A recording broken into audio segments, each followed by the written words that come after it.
On June 6, 1944, 34,000 American soldiers embark on a fateful mission.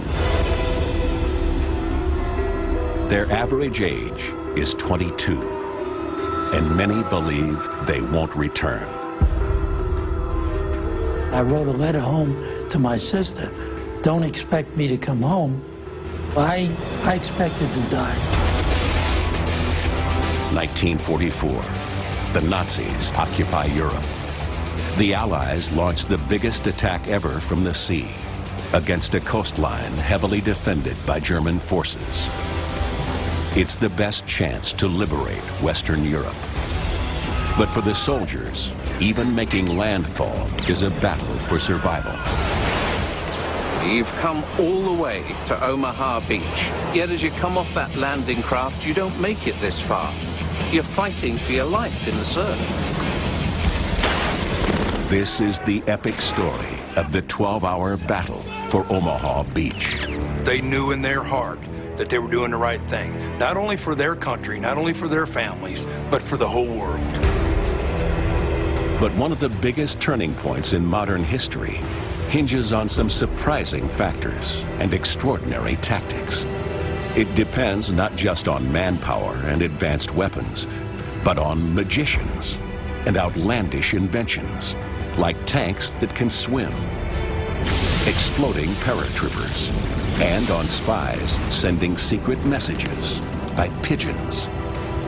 It's a battle where the lives of thousands of American soldiers hang on the accuracy of a weather forecast or the design of a parachute buckle. Yet despite ingenious tactical devices and strategies across 1,000 feet of exposed sand, the most powerful weapons of warfare are still leadership and bravery.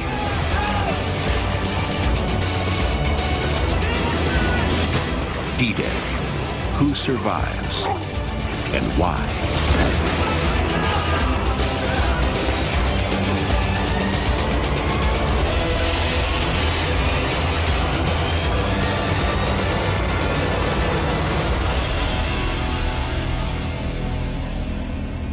Five years into World War II, the future of Europe hangs in the balance. Hitler's Nazis occupy the mainland. Together with its allies, America is spearheading the fight. It's 6 a.m. on the French coast. 8 companies of American troops, the first wave, wait to go into battle. As they approach the landing beach, codenamed Omaha, hundreds of men are praying, knowing that what awaits them is a wall of guns, a killing zone, and possibly death. Among them is 19-year-old Hal Baumgarten. I'd say the boat was very quiet. They knew what they were going to face. Like nearly everyone in the landing craft, D-Day is Hal's first action. Although he has no idea now, in the next 12 hours, Hal's life may depend on what he ate for breakfast, the physics of water, and a 2-inch piece of wood.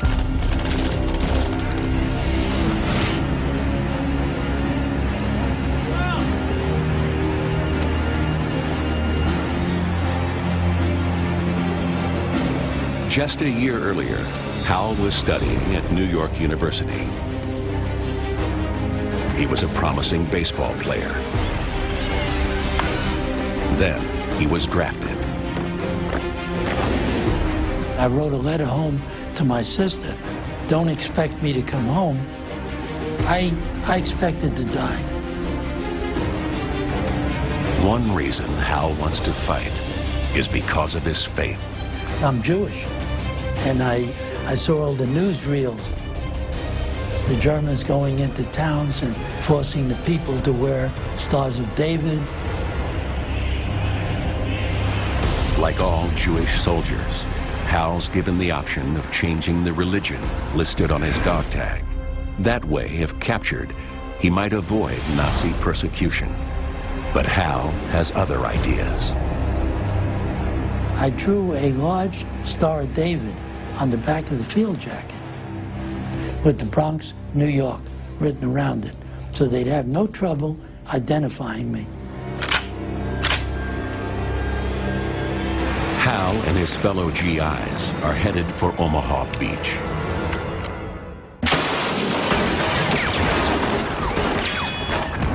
"1,200 Germans have guns positioned on the dunes overlooking the shoreline. They're armed with the Nazis' devastating new weapon, the MG-42.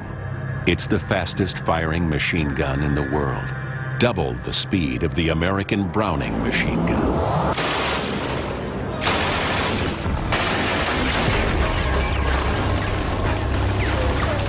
The MG-42 is so fast, you can't hear individual shots. It's known as Hitler's zipper, making a sound like ripping cloth. Its speed comes from its revolutionary design. In any gun, bullets are locked in place by a bolt. But the Germans discover that if the bolt runs on tiny rollers, it increases the loading speed of the bullets. It means the gun can fire up to 1,500 bullets per minute.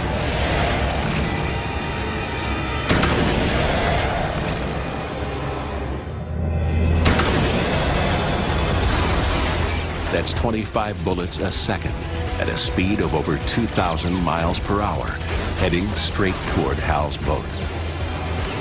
But there's not just one MG-42 here.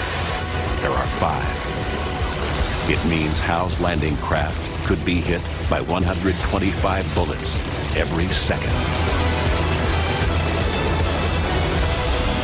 When a real machine gunner tactically employs that machine gun the right way, it's an absolute nightmare. One of the very first things you got to do in combat is look for the enemy's machine guns and take it out. Take it out immediately. Hal and the men must somehow take out these guns. They approach the beach under the intense fire. They're taking on so much water in the heavy swell, they're starting to sink. And their lurching boat triggers another problem: seasickness.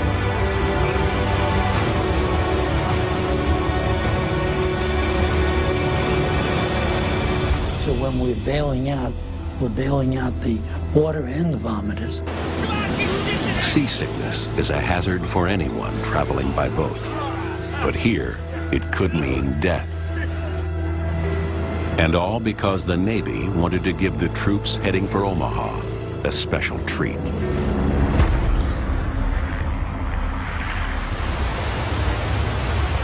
Sailing over from England, the Navy crews decide to give the soldiers a hearty pre-battle meal. A smorgasbord of steak, pork, chicken, sausages, beans, bacon, eggs, ice cream, candy, and donuts. All washed down with coffee. And don't play with it, just eat it.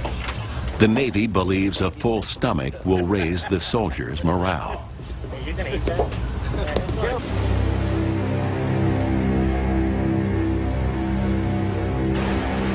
Hal skipped breakfast, eating only a chocolate bar. But for others, the morale-boosting feast is more like the last meal of the condemned. Seasickness, I'd say, affected their 60% of their ability to fight. Arriving at Omaha Beach, many of the men are debilitated. And it couldn't happen at a worse time.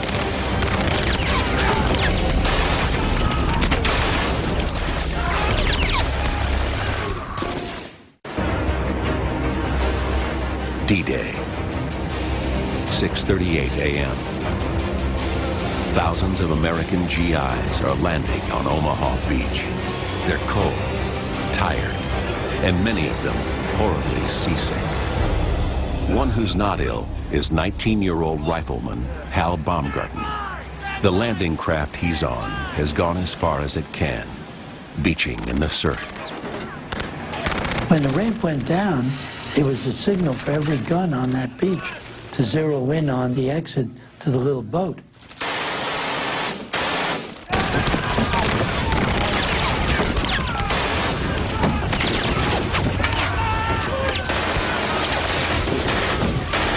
German machine gun fire sprays the boat's exit ramp, cutting the men down mercilessly.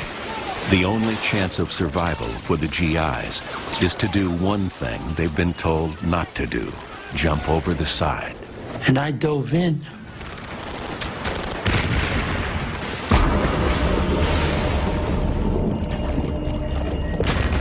Seasick and weighed down by up to 100 pounds of equipment, men desperately leap into water up to 10 feet deep. Bob Sales has wanted to be a soldier since he was a boy. But before he's even fired a shot, Bob's drowning, weighed down by his assault jacket, ammunition, and field radio. When I hit the water, I went straight to the bottom. I felt that I was drowning.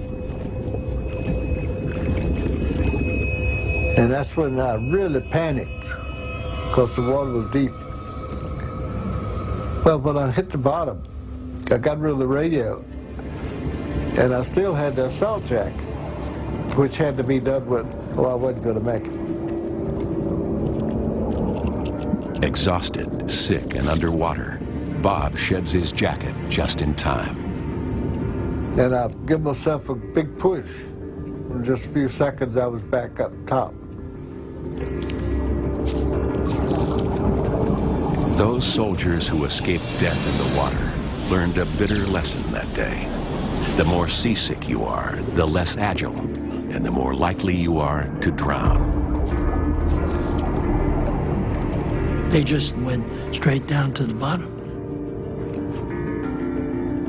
I saw them drowning.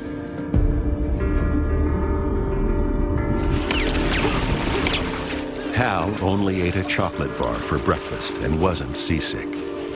But like all the soldiers who haven't drowned, he faces another danger in the water. Relentless streams of bullets traveling toward them at 3,000 feet per second. Surviving this mayhem comes down to a surprising law of physics, because it's the water that can now save them. Behind the side of the tractor, basically. Okay, well, everyone's... Charlie Adcock is a ballistics expert carrying out an experiment to find out what happens when bullets from an MG-42 hit the water, and he's using 21st century technology to do it. What we've got here is a high-speed camera. He's going to slow time down effectively 120 times. Ben here is going to fire his MG-42, which was an automatic weapon that was fired at the GIs on Omaha, and we're going to see just what's going to happen. The bullet's travelling at around about 3,000 feet per second. And what happens if it doesn't stop in the tank? Well, it's going to come out the tank, and we're going to have to plug a hole and go for it again. Right, cock the gun. Yeah, I was going to say. Cock it, apply safety catch. Sensors, we think we got it. 3, 2, 1.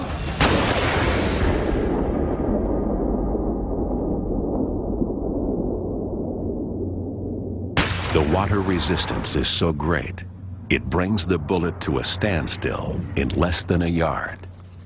Basically gone from 3,000 feet per second down to 0 in 2.5 feet. Tops. At Omaha Beach, the margin between life and death is just a few inches.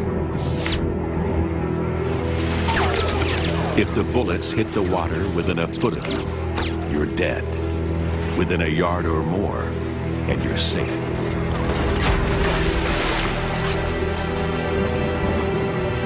The soldier's mission is just 2 minutes in. Of the 1,450 soldiers that came in that first wave on Omaha Beach, it's estimated that over a third were casualties within the first hour. In just 120 seconds, these men have faced the most devastating machine gun in the world. Many escaped death by jumping out of their landing craft, only to drown under the weight of their own equipment. The survivors are those who were more than a yard away from where any bullets hit the water.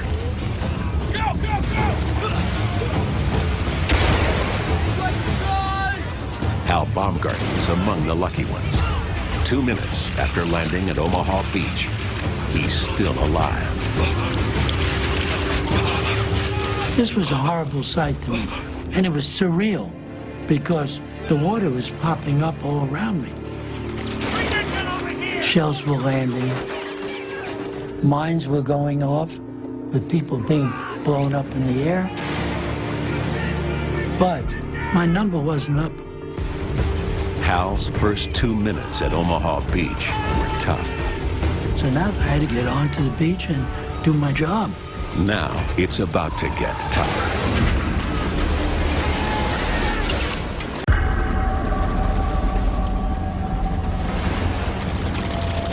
June 6, 1944. Omaha, the bloodiest beach on D-Day.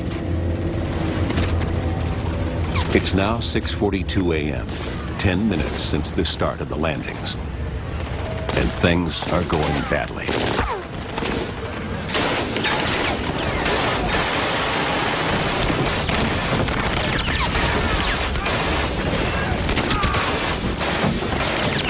Hundreds of men in the first wave of the invasion have been killed or wounded.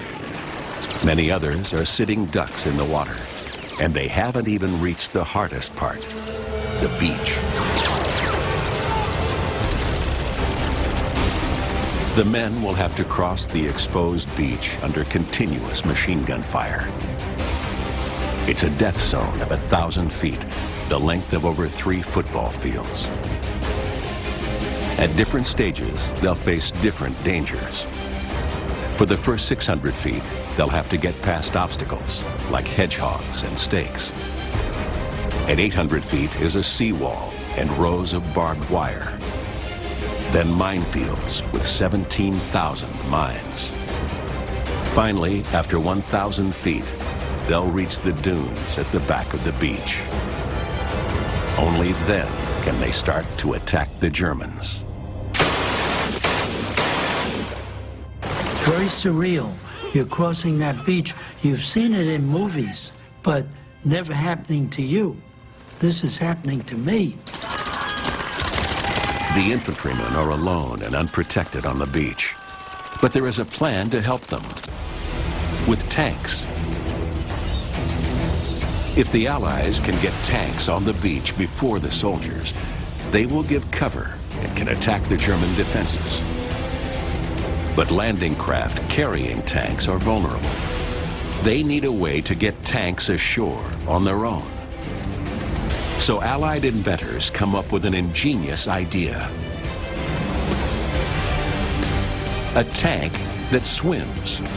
This is a duplex drive, or DD tank. An amphibious assault vehicle. The DD tank was the kind of crazy idea that springs up in wartime. It was a Rube Goldbergish device. It was a regular Sherman tank driven by propellers in the water with a canvas screen on it that was held up by pneumatic cylinders. And the crazy thing is, it actually worked. In the months leading up to D-Day, the amphibious tanks are tested and pass with flying colors. They'll be used to sail ashore during the assault, rising out of the water to surprise the Germans. At the start of D-Day, the tanks sit 6,000 yards offshore on giant landing craft.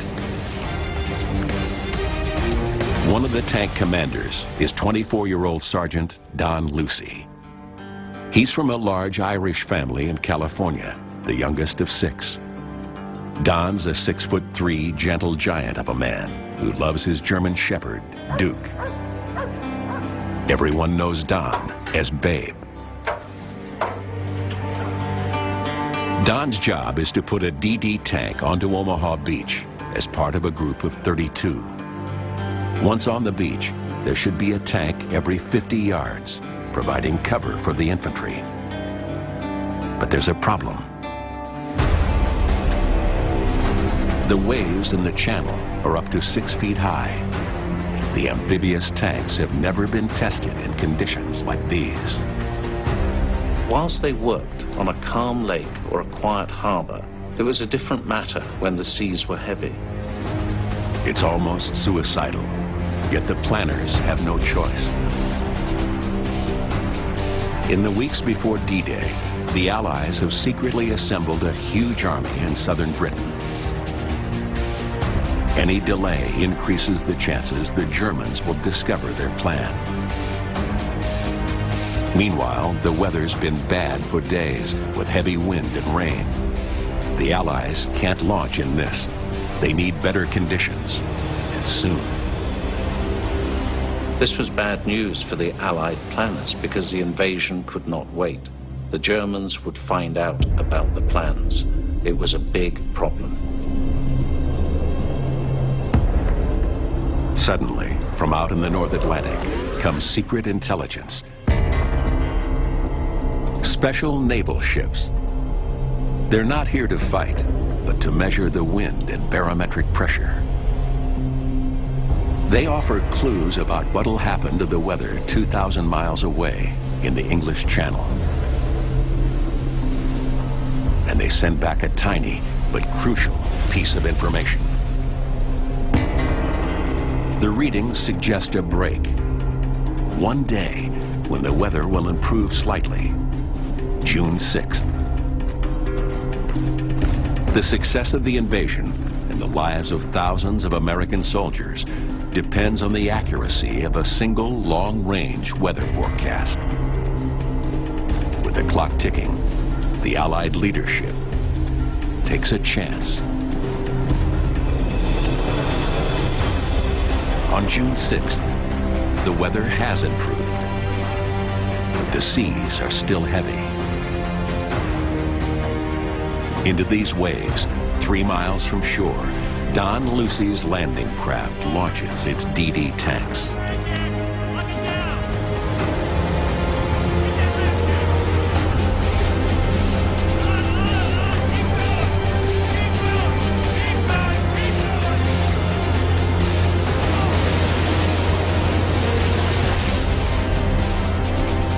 Don's tank is afloat and swimming, for now. But the canvas shroud isn't designed to cope with 6-foot waves. Almost immediately, water started coming over and through the shroud. And the crew started to bail, not only to save the tank, but their own lives.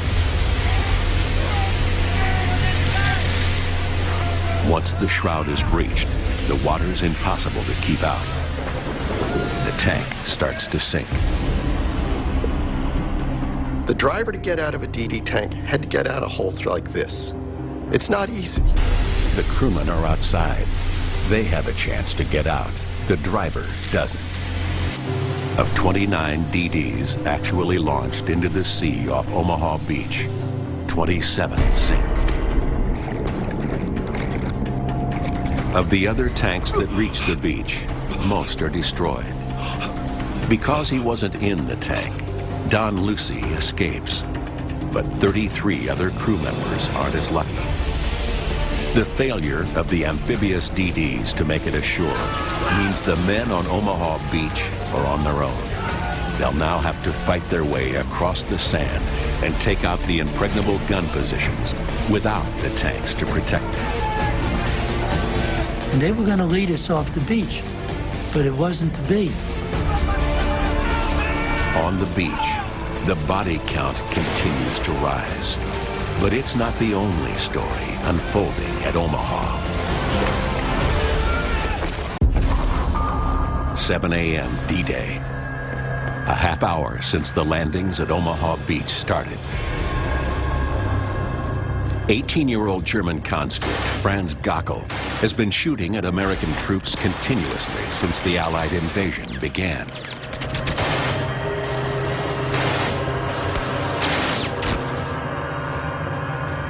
Gockel is firing from a large concrete bunker overlooking the beach.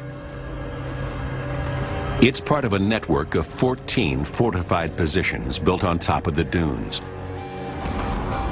a product of German military foresight. But how Gockel and the bunkers got here actually results from a battle of wits involving a little-known English stage magician and one of the world's greatest military tacticians. Gockel is one of 20,000 troops charged with defending Normandy. Just a year earlier, he was working for his father's company near the Ruhr Valley, repairing roofs damaged by Allied bombs. But like countless other Germans, he's been drafted into Hitler's war machine.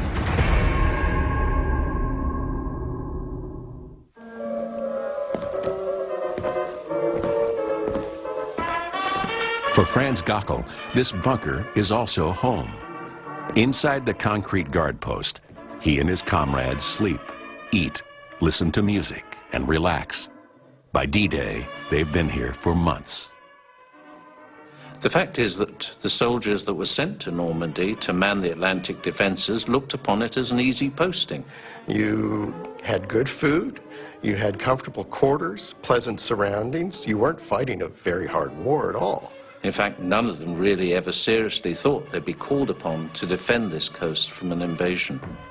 The soldiers weren't alone in their thinking.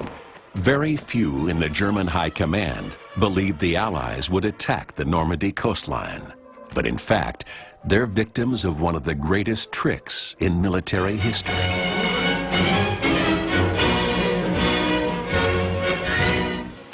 I'm old enough to shave, you know, you might not... And this is the man who helped inspire it. And if you'll pardon me, I'll just take my medicine. Jasper Maskelyne is a professional conjurer and illusionist. Jasper Maskelyne was from a family of magicians, a long line, a dynasty, if you like, who'd been famous throughout the Victorian era. When war breaks out, Maskelyne wants to use his magic skills to help fight the Nazis. And there she is. And he's quoted as saying that, you know, if he could deceive people in a theatre who, you know, he had their undivided attention, he's in a bright spotlight, they're only a few feet away, and he was pretty sure he could deceive German observers who would be like a mile or more away. In 1941, during the Allied campaign in North Africa, Maskelyne gets a chance to help in the war effort for the first time. He joins a secret group called A-Force to develop covert military tactics. They're nicknamed the Magic Gang. You couldn't have had a stranger mix, really, of people. You know, there's everything from an art restorer, a painter, prop makers, that sort of thing you expect, but also, you know, a chemist, an electrical engineer, all kinds of things, and all their talents would come in different ways. In North Africa, the Allies need all the help they can get. They've been losing the campaign. Before the crucial Battle of El Alamein, they used deception to trick the Germans, courtesy of the Magic Gang. The Magic Gang does it with camouflage and illusion, making jeeps look like tanks and tanks look like trucks. They create a fake army and deceive the Germans into thinking the Allies will attack from the south rather than the north. And the trickery works. The Allies win at El Alamein, turning the tide of the North African campaign in their favor. In Egypt, the city of Alexandria is being heavily bombed in nighttime raids. The Magic Gang devises a plan to black out the entire city. Then they build a mock-up of Alexandria with fake nightlights 3 miles down the coast and fool the bombers into attacking an empty bay. Well, deception's always been used in warfare since time immemorial, you know, since the first fist fight when someone throws a fake punch, you know, that's deceit. But what Maskelyne and his gang did was kind of use up-to-date technology for a start. He was very much a man of his time in that sense, but also give it a theatrical flair. By 1943, Allied planners realize Maskelyne's ideas can be put to even better strategic use. They'll hide the real landing site of the invasion of Europe by creating a fake one.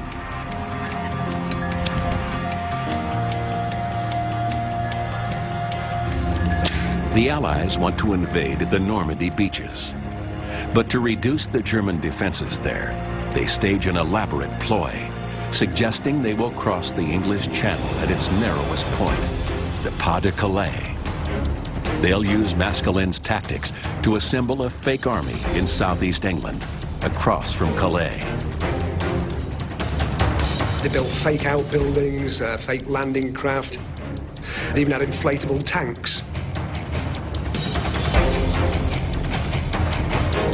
They got General Patton to come and pay several high-profile visits, just in the hope that German espionage would notice that, or indeed with all the fake equipment that a reconnaissance plane would see it and convince them that there was a build-up in that area when in fact it never actually existed.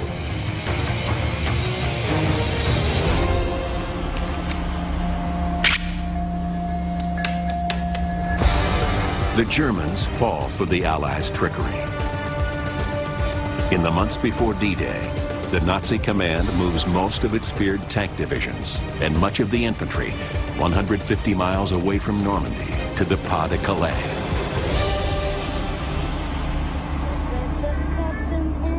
The Allies' deception is working perfectly. The Germans leave a part of one division to defend Omaha Beach. Franz Gockel is one of a small force of 600 men, but not for long.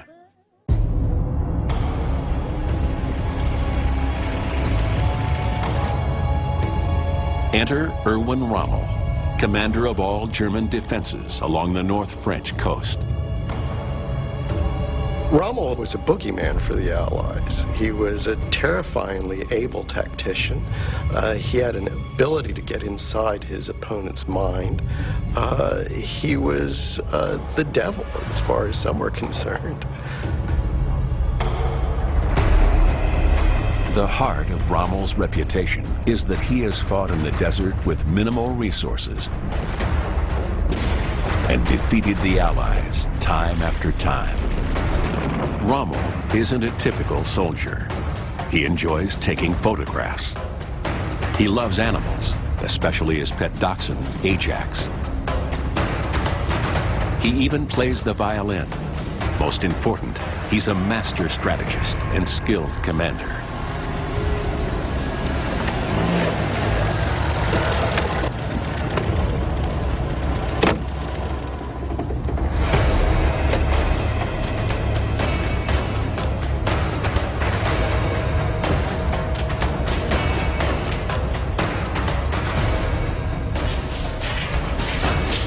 Rommel's known for whipping his troops into shape and drawing the most from them.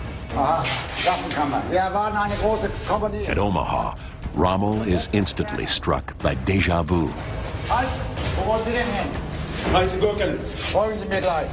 Rommel arrived at Omaha and had a kind of revelation.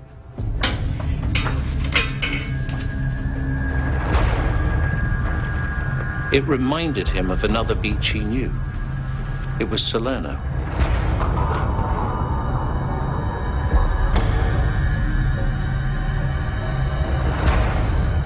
Salerno is the beach the Allies successfully used to invade Italy in 1943. Thousands of troops landed there in an amphibious assault which overwhelmed the Germans. Like Salerno's beach, Omaha has the same gradual curve to the shoreline. And it also has a shallow gradient, both ideal for landing craft approaching the beach from the English Channel. Rommel thought that these were exactly the same kind of features that the Allies might choose again when invading France. Based on this, Rommel decides to heavily reinforce the beach.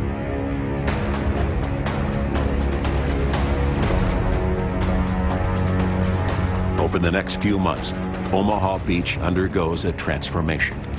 The bunkers are upgraded into fortifications. In just 6 months, Rommel increases the number of defensive obstacles on the beach to 3,700, one for every 2 yards. And then he sends more troops to Omaha, many experienced, war-tested veterans, doubling the number of defenders on hand to 1,200.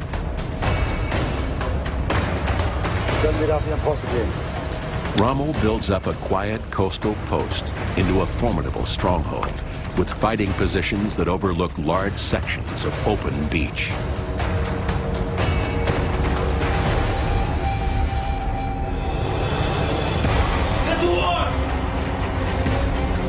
On June 6, 1944, Rommel's suspicions are confirmed.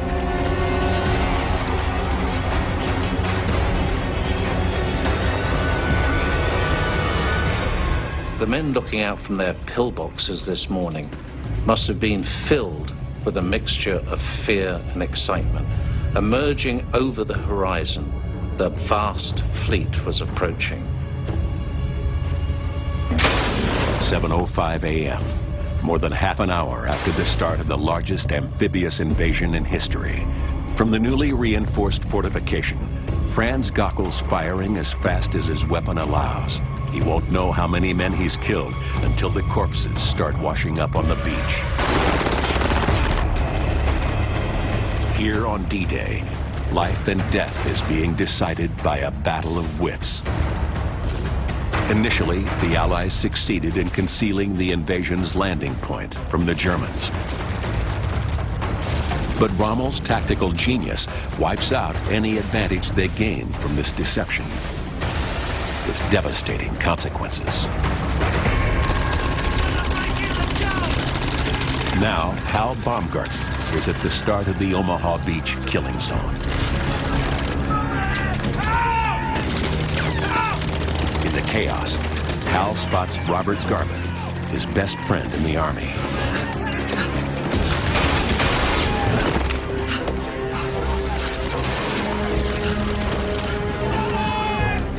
I looked down, and there was Robert Garbutt. And that really got to me because I had tears coming down. And the tears were bloody from my face. For the American soldiers, the early hours of the invasion of Omaha Beach is pure hell. But it wasn't supposed to be this way. In fact, the Allies had a plan to wipe out all the German defensive forces. But one thing stopped them. Hal Baumgarten is a 19-year-old GI from the Bronx. He began D-Day thinking he might die. Now, 30 minutes after the invasion starts, he's sure he will. It's 7:10 a.m. Hal's at the start of a 1,000-foot-long killing zone on Omaha Beach. Between him and his objective, the dunes at the back of the beach, are 3,700 defensive obstacles, thickets of barbed wire, and 17,000 landmines. To survive, he must evade them all, while under a constant barrage of machine gun fire from the cliffs. What is interesting in standing on the beach here at Omaha is there is absolutely no cover at all. There might have been a few obstacles on the beach, or being able to shelter behind your dead comrades, but meanwhile the German gunners from the cliffs up there would be firing at you. It must have been horrendous. Hal must run the deadly gauntlet without any covering fire. Around him is not only violence and carnage, but madness. He sees a soldier he recognizes. And he was without his helmet. He had a gaping hole in the left side of his forehead. His hair was streaked with blood. Knelt down, started praying with his rosary beads, and the machine gun up on the right cut him in half. Horror, horror to see the body parts of people that we all knew. You could smell the burning flesh. There were men yelling for their mothers. It was a horrible scene. A horrible scene that's about to get worse. Among the others witnessing the chaos is a young medic, Virgil Mounts. While not yet 20, like some other soldiers at Omaha Beach, Virgil has a secret. He's underage. Virgil Mounts was only 15 years old. He lied to get in, took his brother's license. He never should have been here. When he should have been back home in school, the 15-year-old Virgil is responsible for saving lives on a battlefield. The shells started coming in. Under heavy artillery fire, Virgil's job is to patch up injured men so they can keep fighting. He called for medics to help him, and Virgil Mounts went over.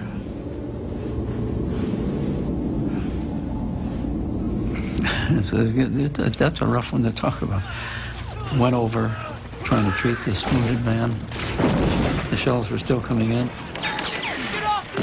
The Germans are firing scores of shells every minute at the soldiers on the beach.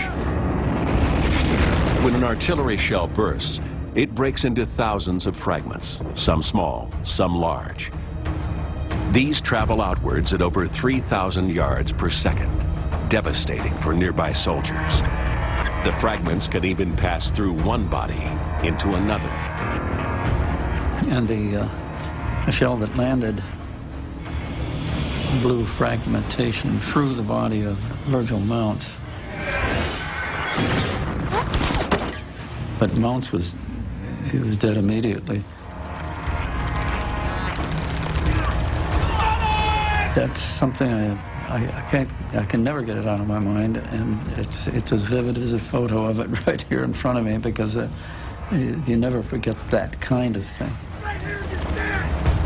As tragic as Virgil Mounts' death is, the real tragedy is it might have been prevented. That's because the Allies knew the kind of heavy artillery the Germans had to defend Omaha Beach, and had planned to take it out earlier that morning. At the back of the cliffs, the Germans assembled a vast arsenal of weapons. There are 30 anti-tank guns, 17 heavy mortars, and more than 20 field guns.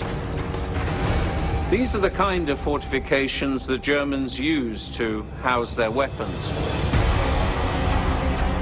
The Allied planners knew the type of weapons that were in here and the power of them, and they had to come up with a plan in order to neutralize them.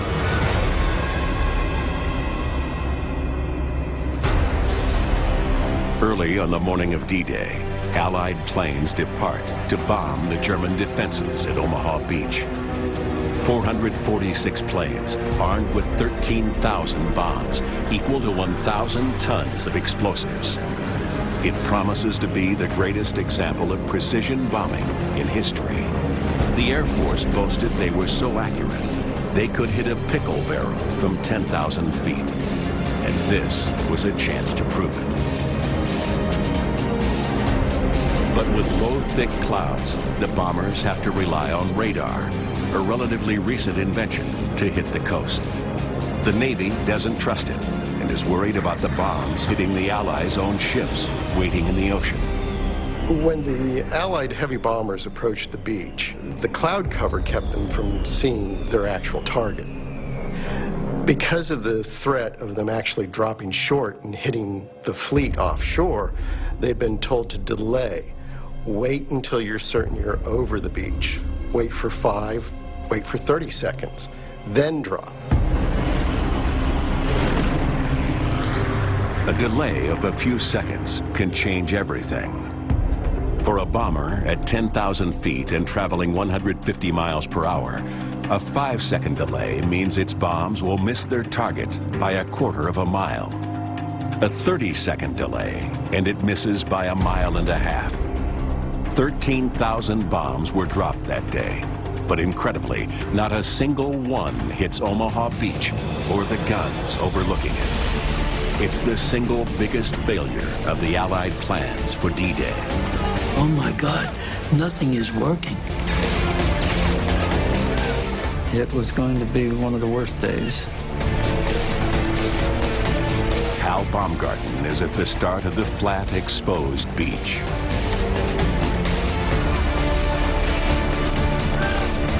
And I said to myself, I got to get off this beach.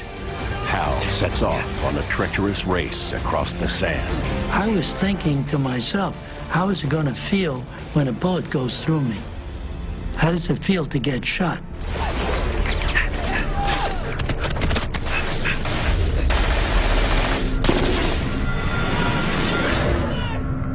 And I heard a loud thud on my right front. So I hit the sand behind the hedgehog. I hope it's like my arm or my leg, not in my body. I turned my rifle over. There was a clean hole through it, the magazine section, and it had 7 bullets in it. So my bullets had saved my life.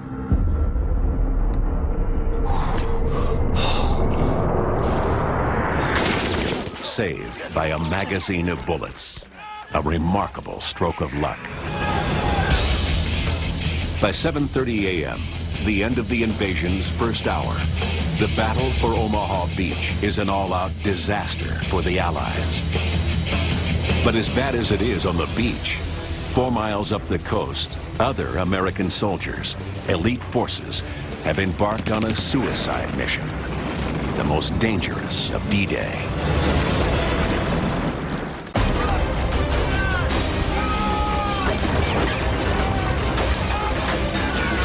1 hour after landing as part of the largest amphibious invasion in history, American soldiers find themselves at death's doorstep. On blood-soaked, corpse-strewn Omaha Beach, the Germans are proving a far tougher enemy than expected. Along the coast are a number of large weapons hidden high on a rocky outcrop. Among them, 5 huge 155mm German artillery guns, which can obliterate anything within 15 miles. They can pummel Omaha and nearby Utah Beach, as well as demolish Allied ships arriving to support the invasion. Those guns could have taken out the transports as they approached the coast. Each transport is packed with thousands of troops, and within that 15-mile radius, they are all vulnerable. The artillery guns must be destroyed, but they're perched on top of 150-foot-high cliffs. The job of taking out the guns calls for a special breed of men. Men trained for high-risk suicide missions. We knew it was going to be dangerous. We believed that we were able to do the job. This is part of commando training. You can do anything, we were told. George Kirchner is a young lieutenant in the U.S. Army's elite Rangers. Before the war, George was a high school dropout, working in an ice cream shop. When war came, he enlisted in the Army, and his life changed. He proved himself an exceptional officer candidate and was accepted into the Rangers for special operation missions.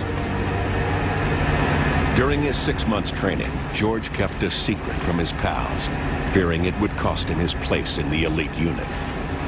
But now, just moments before landing at Omaha Beach, he discovers he's not the only one. It became more important to see the enemy and shoot them when they're shooting at you. The Rangers must scale 150-foot cliffs under constant gunfire. Given the odds, they know many won't return from the mission. Any cliff assault is challenging, if not probably one of the most difficult objectives to take. You have to climb 150 feet to the top of the cliffs whilst being shot at. And then once you're at the top, you have to fight your way to the guns themselves. I'd say in a complexity of 1 to 10, 10 being the highest, it would be at number 10.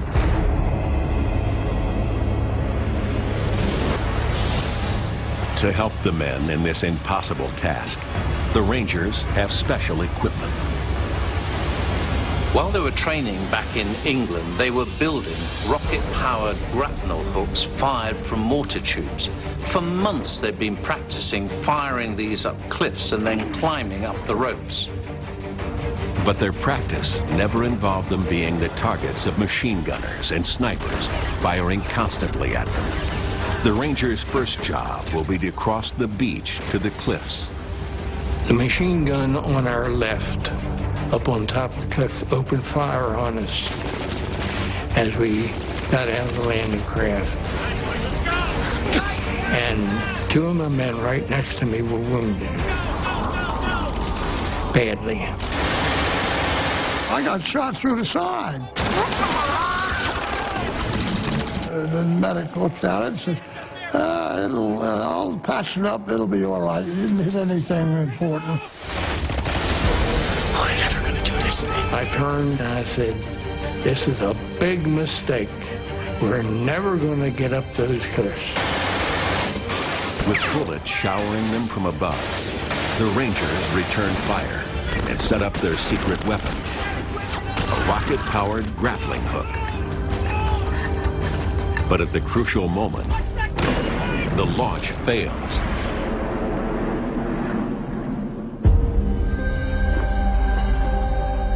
This is an experiment to explain what happened, using an exact replica of the grapnel firing mortar. What we're going to do is we're going to insert the grapnel into the mortar, and we're going to launch this up this cliff face, which is very similar to the cliff face at Pont de Hoc, and we'll see what happens. 3, 2, 1.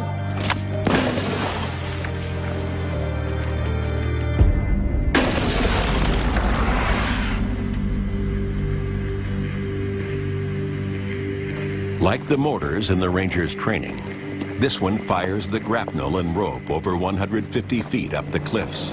But on D-Day at Pointe du Hoc, there was a crucial difference. That morning, the Rangers wait over 3 hours in the landing craft before going ashore. During that time, the ropes are sprayed with seawater. What we're going to do here now is we're going to soak this rope down with water so that we can reproduce the actual conditions that happened on that day.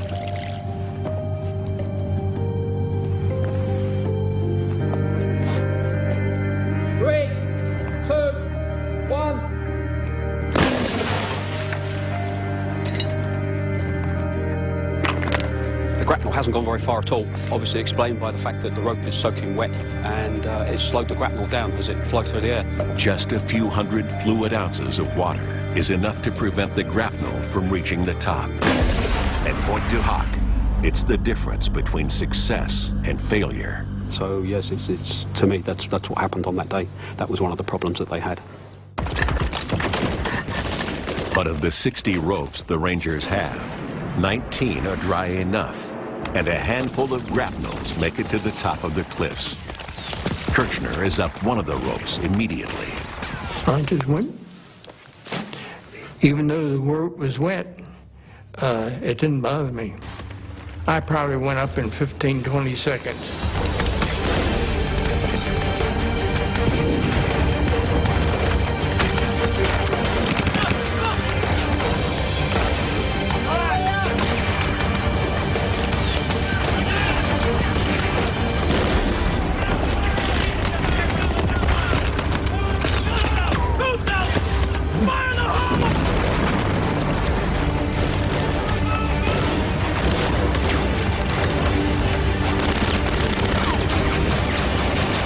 Top of the cliff, the battle continues.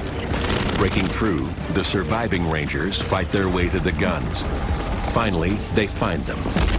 But Kirchner and his comrades are in for a shock. The Rangers have fought through heavy gunfire and taken 20 casualties getting there, only to find the Germans have tricked them. There are no artillery guns, just a pile of telegraph poles.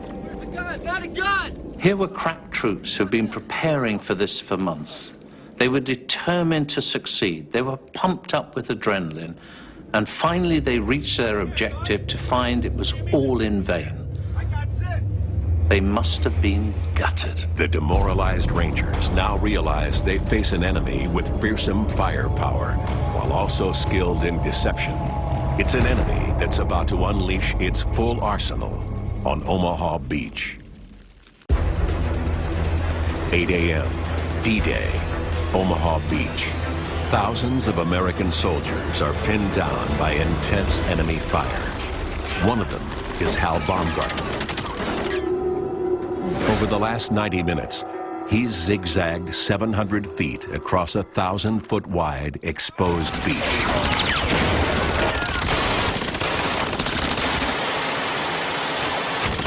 Along the way, he's seen men cut down by machine guns, nearly drowned, while he's escaped death by inches. Now comes bombardment by artillery.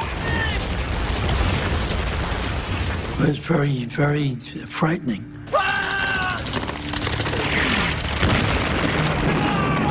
Shells are more frightening than if you're shot at with a machine gun, because it's coming from the unknown. You know, you don't know where it's going to land, whether your number is on that shell, so it's frightening. But I looked up and I cursed him. And just when I did that, an 88mm shell went off in front of me. Hal is hit by the round. Artillery fire kills and injures in two different ways. One by shrapnel, hot metal debris flying at 7,000 miles an hour. An artillery shell, when it impacts, it's just going to throw hot shrapnel everywhere. It's like 1,000 different bullets going all over the place at one time, and it'll cut through humans like a hot knife going through butter. Shrapnel is the clearest danger posed by artillery.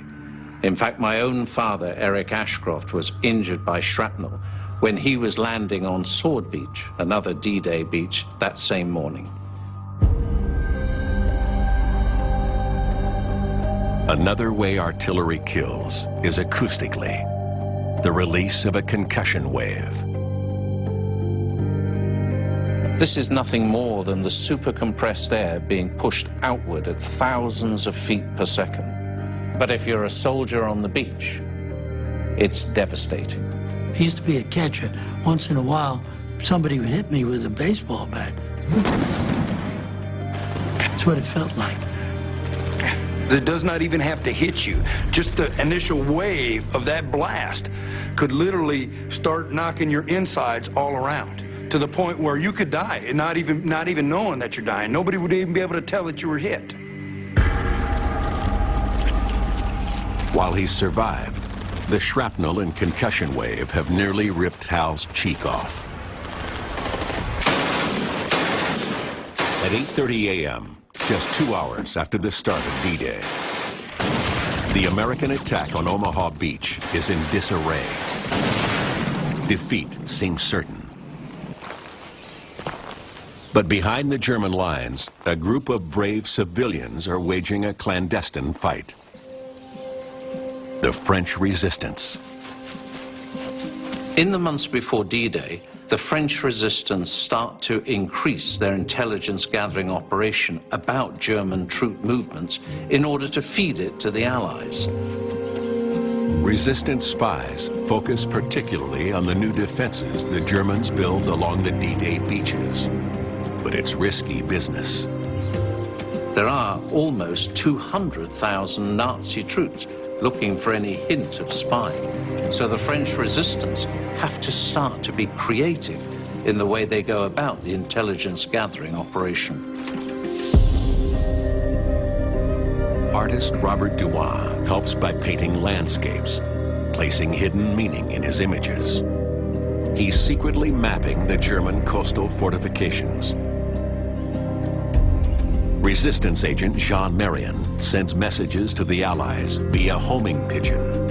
France to London in just 4 hours. As D-Day approaches, the resistance members step up their action. sabotaging German communications. They destroy telegraph lines and blow up trains.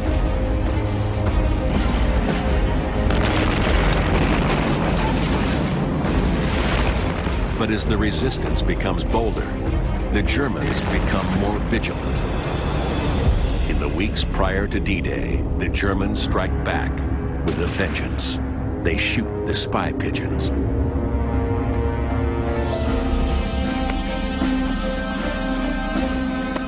Then they round up the members of the resistance and shoot them too.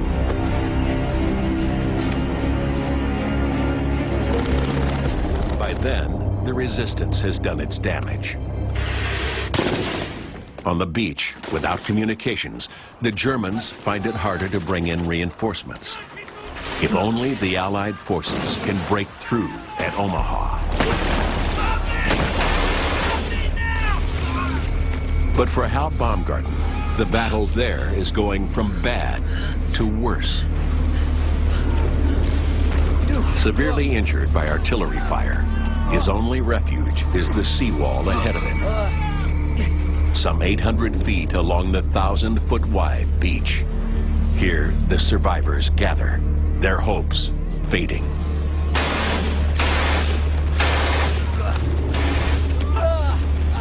You know, we were a proud outfit. Well-trained, well-disciplined. We thought nobody could defeat us.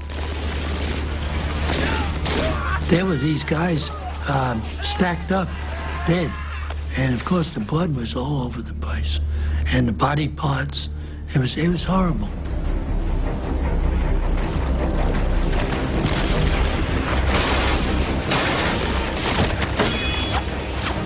I said, why not me? When am I gonna get a bullet in me?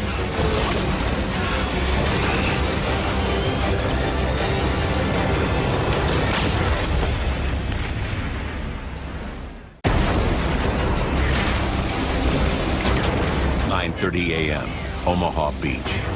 3 hours into the D-Day invasion. The American assault is disintegrating under the rain of German bullets and bombs. Among those struggling to survive, 19-year-old Sergeant Bob Slaughter. I was a student, and I hadn't finished high school. We decided that we would like to have an adventure, I guess.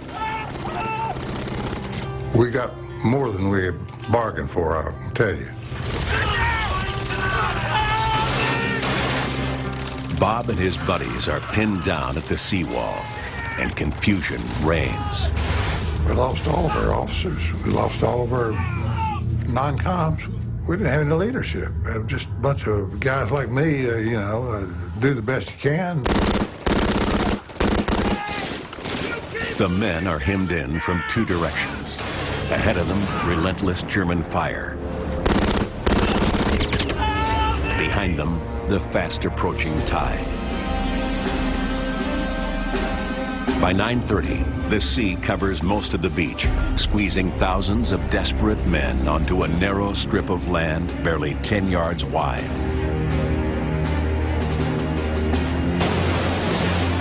Hemmed in, under fire, the men are easy targets for the German gunners. But there is help from other Allied soldiers inland.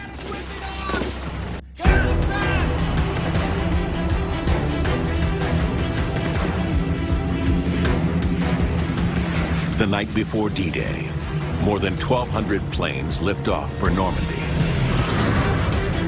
The Allies want to protect the infantrymen on the beaches from a German counterattack. So they launch a major preemptive airborne assault.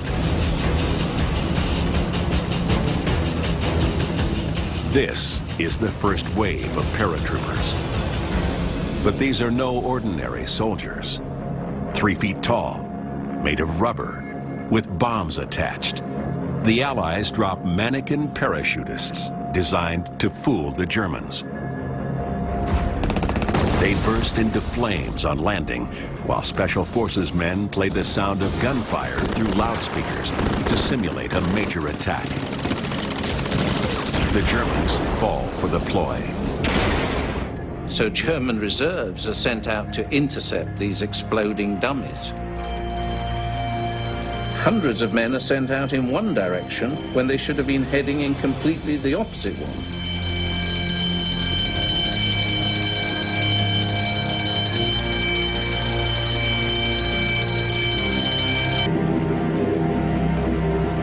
Now it's the turn of 13,000 real paratroopers. This is the 101st Airborne. Pat Macri is a 20-year-old paratrooper. By the time he returns to England, 1 in 5 of his comrades will have been killed or wounded. Pat's plane nears the drop zone.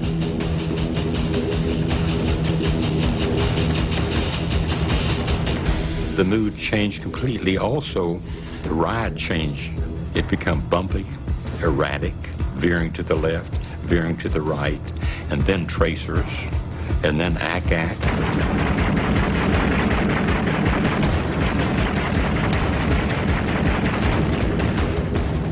Stand up! Hook up! Stand up! Hook up! Stand up! Crossing themselves, saying prayers, realizing that this is it. Check the man on the front of you and you hit him on the back. 6 okay! 5 okay! 4 okay! Is everyone okay? Hell yes. Stand at the door. And there's hardly any pause. Go!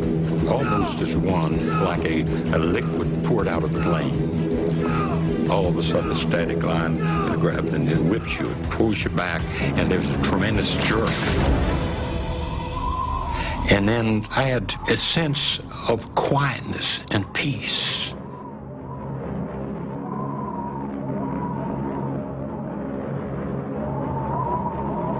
What Pat doesn't know is that the greatest danger the paratroopers face is from something they're wearing. And a scheme conjured up by German commander Erwin Rommel. To make it harder for the airborne division of an invasion force, Rommel orders the Germans to flood hundreds of square miles of fields by damming 2 major Normandy rivers.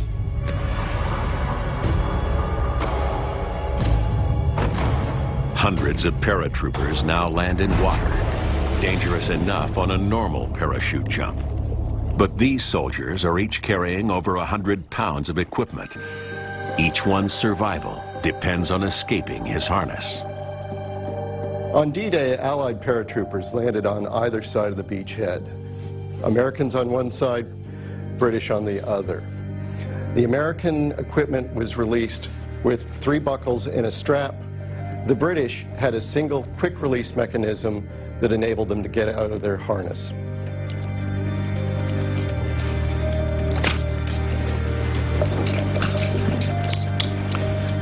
The British paratrooper got out of his harness in just over 5 seconds, while the American paratrooper is still fighting to get out of his. The parachute entangles the men. The harness is now a death trap. You had to clear yourself of the chute, because the chute could collapse over you. If you did nothing in a few seconds, that would be the end of your life. There was no quick release. You had to reach down and release this leg and that leg. It was a tremendous hazard. Of the 13,000 paratroopers who jump, hundreds drown. We lost a lot of soldiers, good people. For many soldiers, the design of their buckle is the difference between life and death.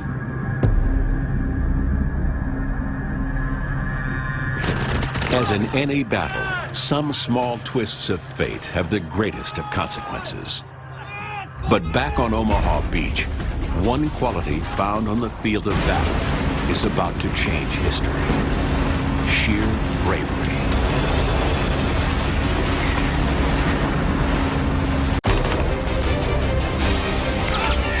"10:30 a.m., D-Day. The invasion of Normandy at Omaha Beach is collapsing. Thousands of American soldiers are dead or wounded from German bombs and bullets, as well as from seasickness that weakens them before battle. Drowning caused by the weight of their equipment. Amphibious tanks that sink in rough seas. And parachute harnesses that don't release underwater. The soldiers fighting back face incredible odds. On the beach, injured Private Hal Baumgarten sizes up the situation. I thought we were losing. It was just a matter of time. And it began to cross my mind, maybe this day just failed. But one man has been watching from offshore. He sees that without leadership and belief, the mission at Omaha Beach will fail. At 51, he's the oldest soldier there. General Norman Dutch Cota. He's from a humble background. In the Army, accepted to West Point, he excelled. Later, he married Eleanor Roosevelt's cousin.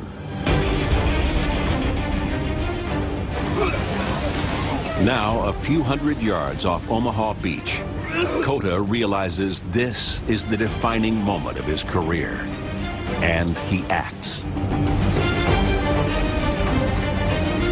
Cota knows he has three priorities. One is to inject some leadership, two is to get his men off the beach, and three is then to take the attack to the Germans.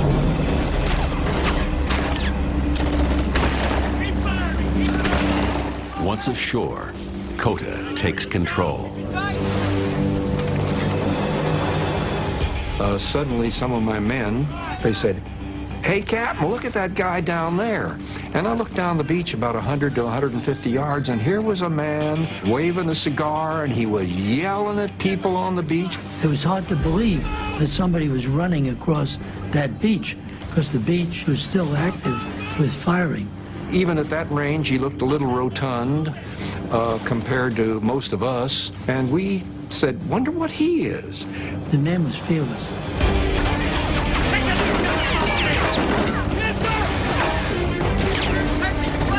What he decided at that point was, okay, what I need to do is to take charge of this situation, because I see death and destruction and chaos, and I need to take charge here because no one is. We're gonna get to that headland and we're gonna break out of this beach. Cota was up, he was talking, he was encouraging the people, imparting some of his bravery into them. He said, "We can't stay here. We got to go inland." As he was leaving me, he turned and said, "I know you won't let me down." But leadership also requires strategy. Just beyond the seawall, there were two lines of barbed wire. Cota needed to get his men through them and across the open ground beyond before they could start to attack the Germans in their gun positions. Getting through the first line of barbed wire is relatively simple. The challenge is to cut through the second line, 10 yards up the hill. For that, Cota has an answer.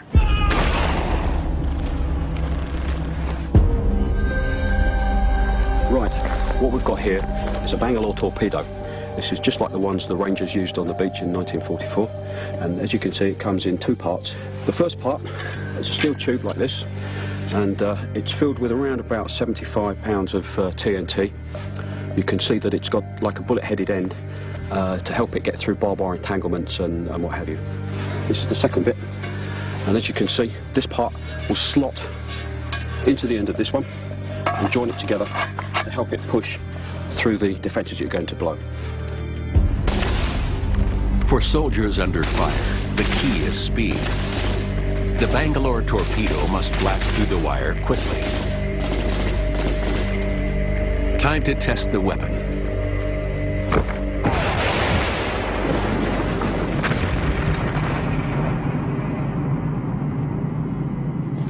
Well, the Bangalore torpedo has blown a channel right through our barbed wire entanglement, actually blasting both sides of the barbed wire, either side of the channel. You can actually smell the explosives on it. You can see the discoloration, and it's just cut it. It's gone.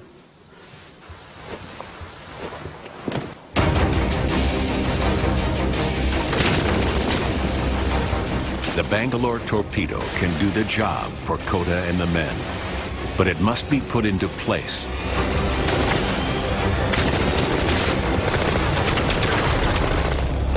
And the first men to try to do it have just been killed.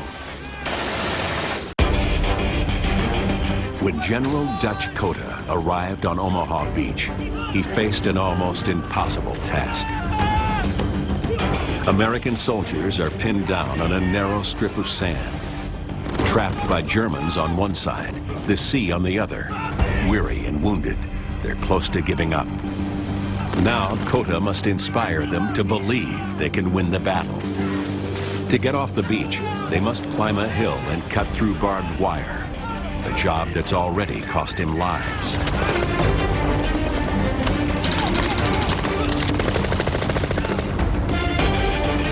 Help seems just offshore. 12 warships able to fire on the German bunkers in support of the men on Omaha Beach. The captain of one ship, James Sims of the USS Frankfurt, wants to help, but can't. He's under orders to hold off. His job is not to save soldiers on the beach, but to protect the vulnerable fleet of troop ships stationed offshore. For the moment, that leaves General Kota and his men on their own. The first part of Kota's plan to get off the beach works. They blow a hole in the barbed wire barrier.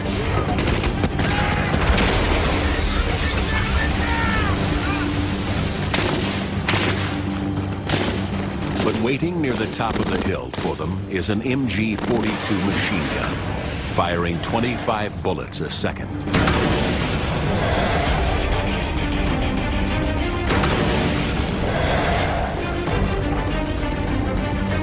One of Kota's men volunteers to charge the fastest machine gun in the world.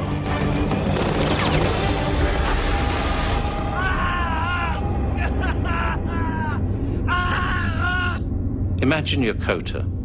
For the second time, you found yourself in a moment of crisis. One man is shot, screaming in agony. Your other soldiers watching on, their resolve wavering. What do you do?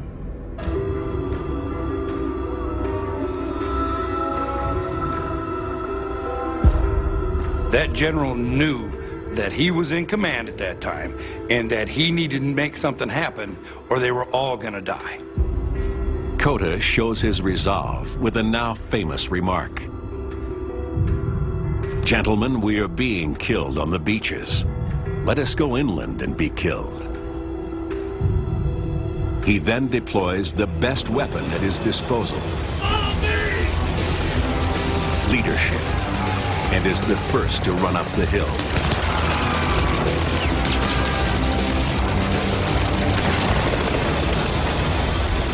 One commander's decision leads to action that inspires his men. It will prove a major turning point in the battle for Omaha Beach.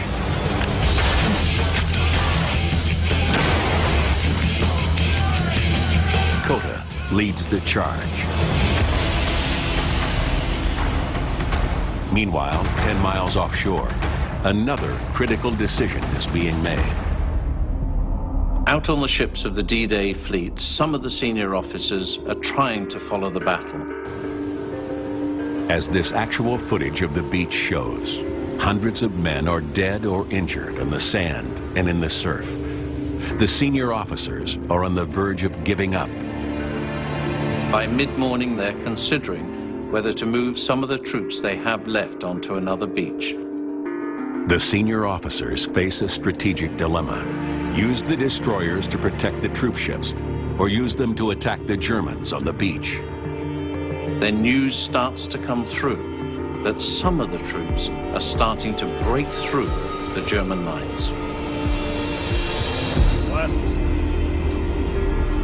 After hours of holding back, the Navy commanders finally give the order to engage. Commander James Semmes of the USS Frankfurt is allowed to head full speed to shore. Full steam ahead. Semmes takes the Frankfurt so close to the beach, he risks scraping its hull on the seabed. Just 800 yards offshore, the Frankfurt turns broadside and fires. The attack begins. The shell came over me. You heard whoosh, a whishing sound, and then boom.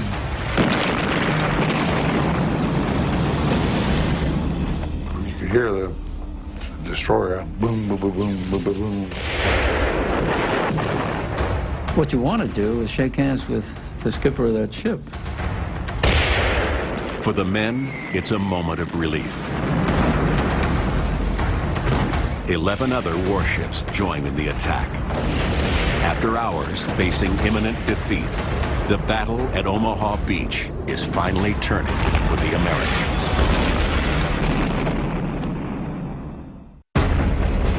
D-Day, Omaha Beach. A time and a place where the smallest decision could make the difference between life and death. In the boats offshore, do you eat a full breakfast? If you do, it could mean crippling seasickness and drowning before you even get to the beach. There's an awful irony. You've come all the way to Omaha Beach to come and fight for your country. But yet as you come off that landing craft, you don't make it this far. You're fighting for your life in the surf. And once in the water, the difference between a bullet killing you or missing you is just inches. What seems so extraordinary is that if a bullet hits the water within a foot of you, you're dead. But if it hits the water within a yard of you, you're safe.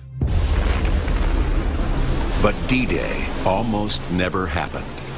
For days, violent storms make the seas too rough for an amphibious landing. Weather forecasters are desperate for a break. Then comes a new piece of secret information from out in the Atlantic. The reading suggests there may be a short gap, a single day, when the weather improves slightly. So the lives of thousands of American soldiers is wagered on a single weather report. Then there's the beach, a mere 1,000 feet wide, short enough to cross in less than a minute if it wasn't for this, the MG-42, and its speed comes from a tiny but revolutionary innovation. In any gun, bullets are locked in place by a bolt, but the Germans discovered if the bolt runs on tiny rollers, it massively increases the speed at which bullets can be loaded. It means the gun can fire at 1,500 bullets per minute. The MG-42 has turned Omaha Beach into a 1,000-foot stretch of carnage. Some never make it across. For others, it takes hours. The difference between life and death can be as slim as the butt of your gun. I turned my rifle over. There was a clean hole through its magazine section, and it had 7 bullets in it. So my bullets had saved my life. Further inland, once again, small things often have the greatest impact. A poorly designed parachute harness means many U.S. paratroopers drown in flooded fields. Imagine what it's like. You're wearing a harness that even if you're on dry land would be difficult to get out of. Terrifying. But in battle, bravery can still overcome twists of fate. General Cota and his men have broken through. The man was fearless.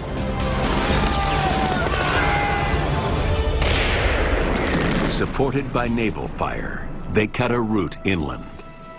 An army of men can now pour into France. And the liberation of Western Europe begins. What's so astonishing is that in the days after D-Day, 200,000 more men were landed, bringing in 3 million tons of supplies. A logistical exercise that the world had not seen before and has not seen since. This is an aerial photograph of Omaha Beach taken at noon on D-Day. It's high tide. You can see the waves lapping against the seawall, the landing craft, abandoned tanks and vehicles in the surf. But between them, you can also see hundreds of dots. Each one is a body, a dead American soldier washed up onto the beach.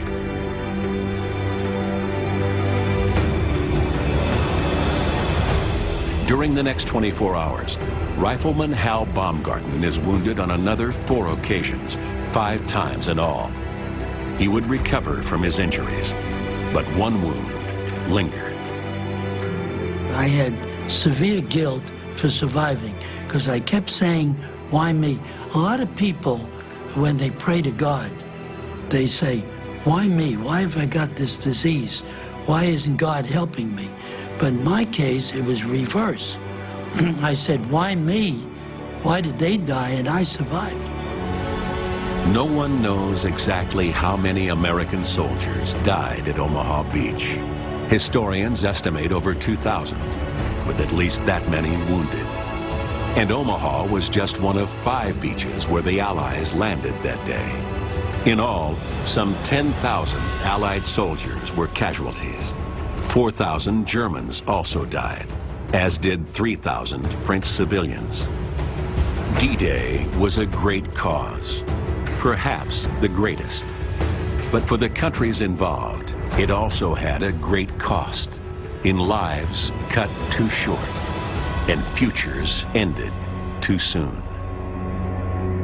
Those men will always be young, in my opinion. See, they're not old like I am. They will remain young. Just boys running after girls and drinking beer and having a good time.